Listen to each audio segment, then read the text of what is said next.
आज की हमारी कहानी है योग्य की परख। आपने अभी तक हमारे चैनल को सब्सक्राइब नहीं किया है तो इसे आज ही सब्सक्राइब कर लें और बेल आइकन प्रेस कर लें।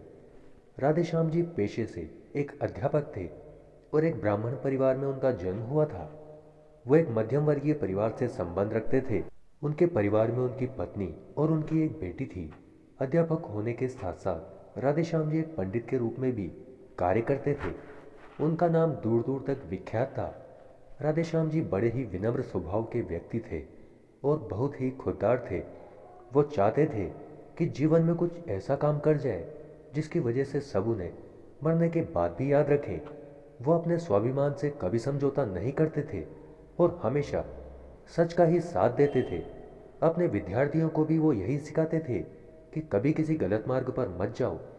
सफलता पाने के लिए कड़ी मेहनत करनी पड़ती है। गलत रास्ते अपनाकर सफलता अगर तुम पा भी लोगे तो उससे कोई फायदा नहीं है। राधेश्याम जी खुद जैसे थे वैसे ही संस्कार उन्होंने अपनी बेटी को भी दिए थे। उनकी बेटी भी बड़ी ही विनम्र और स्वाभिमानी किस्म की लड़की थी। हर वक्त बड़ों की सेवा के लिए तत्पर रहती थी। कभी किसी से बदतमीजी नहीं करती थी। बड़े ही धैर्यवान थी राधेश्याम जी की बेटी। राधेश्याम जी ने अपनी बेटी को बड़े लाड़ प्यार से पाला था, लेकिन उसके बावजूद भी उसमें संस्कार कूट कूट कर भरे थे। आसपास के सभी लोग राधेश्याम जी की बेटी की बड़ी ही तारीफ करते थे कि आज के समय में जब बच्चे माँ बाप को पूछते तक नहीं हैं, वहीं आपकी बेटी आप दोनों की इतनी इज्जत करती है। छोटे मोटे काम भी अपने माँ बाप से पूछकर ही करती है। ऐसी बेटी आज के समय में कहाँ मिलेगी। लोगों की बातें सुनकर राधेश्याम जी का सर गर्व से ऊंचा हो जाता। राधेश्याम जी की बेटी प्रिया अब 18 वर्ष की हो चुकी थी। राधेश्याम जी को भी अब अपनी बेटी की शादी की चिंता सताने लगी। वो चाहते थे कि एक योग्य लड़का उनकी बेटी के लिए मिल जाए ताकि उनकी बेटी को जीवन भर किसी तरह की परेशानी ना झेलनी पड़े। राधेश्याम जी ने अपनी बेटी के लिए रिश्ते ढूंढना शुरू भी कर दिया था, लेकिन वे बड़े ही असमंजस में थे कि अच्छे इंसान का चुनाव कैसे होगा।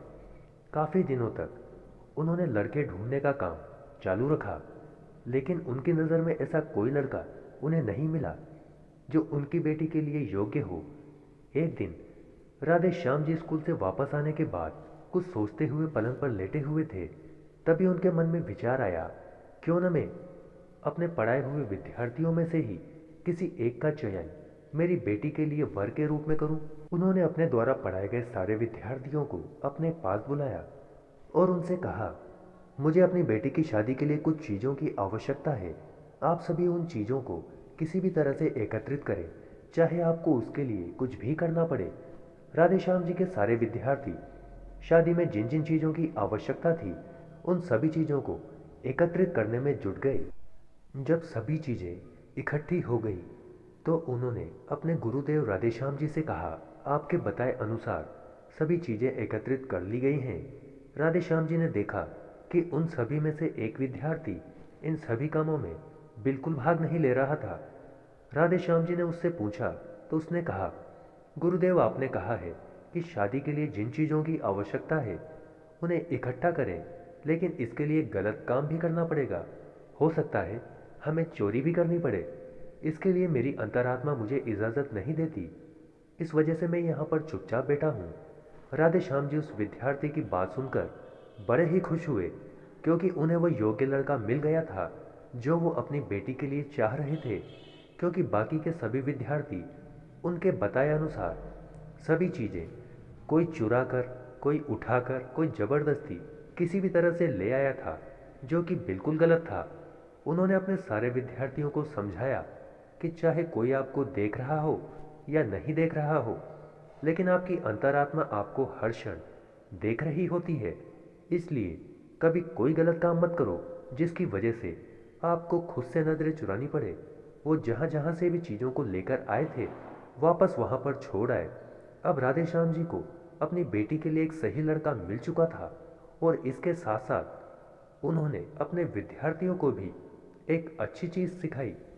आपको हमारी कहानी कैसी लगी कमेंट करके हमें ज़रूर बताएं। चैनल को लाइक शेयर सब्सक्राइब करना ना भूलें।